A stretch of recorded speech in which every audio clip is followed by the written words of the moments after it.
When you think about changing your eating habits, the first thing that comes in mind is eating the right food and avoiding the wrong food. Either it's eating fewer carbs, less fat, more protein, or eating less in general. It's always a focus on what you eat. But what if we're missing the point? What if it's less about what you eat, but more so about when you eat? Is it possible to lose weight, burn fat, build muscle, and overall feel healthier by changing not your food decisions, but your timing decisions? Well, one popular food scheduling plan that has sprouted in recent years is intermittent fasting. The concept of intermittent fasting is all about adjusting your eating schedule in a way where you basically eat breakfast, lunch, and dinner all within a window of time.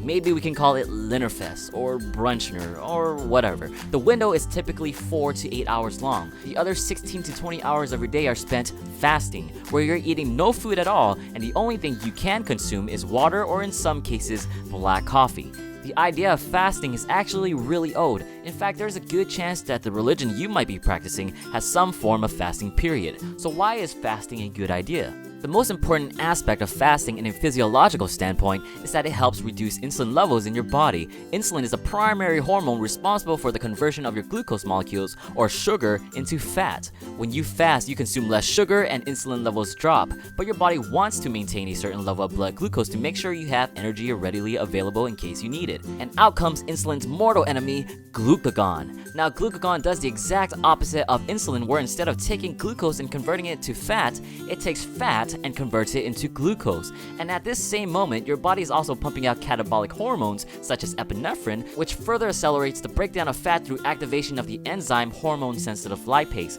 which will begin mobilizing stored fats. And what's cool about epinephrine as well is that it also acts as protection for lean mass. When epinephrine is present, the breakdown of muscle protein is prevented during a fasted state, but only up to about 72 hours. Luckily, intermittent fasting doesn't last nearly as long. And studies show even more benefits for intermittent fasting. Since fasting involves the reduction of insulin concentration, your body will adapt and become more responsive to insulin, which helps reduce the risk of diabetes. There are even studies that link intermittent fasting with reducing chances of breast cancer events by 50%. So the basic breakdown is this. Insulin goes down, glucagon goes up, you burn more fat as energy, lean mass is protected by epinephrine, and you're probably going to feel really hungry. And that's the main problem by far for intermittent fasting. Can you really go 16 hours without eating each day? Now, there are some people that state it will get better over time. Your body adapts to the increased duration of the fasted state and becomes better at utilizing fat for energy. But no doubt this is not for everyone. If you're battling constantly with hunger, you might be better off splitting meals throughout the day and eating more satiating foods.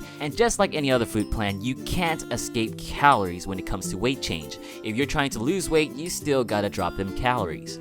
A typical fasting schedule looks like this. 10 p.m. you start your fast and go to bed. Wake up at 6 a.m. and have some water or black coffee. At 2 p.m. you now have fasted for 16 hours and your feeding schedule begins. You're allowed to eat anytime and anything between the hours of 2 p.m. and 10 p.m., where the latter is when you go back to sleep.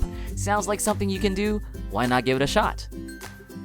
If you tried intermittent fasting before or doing it now, let us know about your experience in the comment section below. Please don't forget to like and subscribe.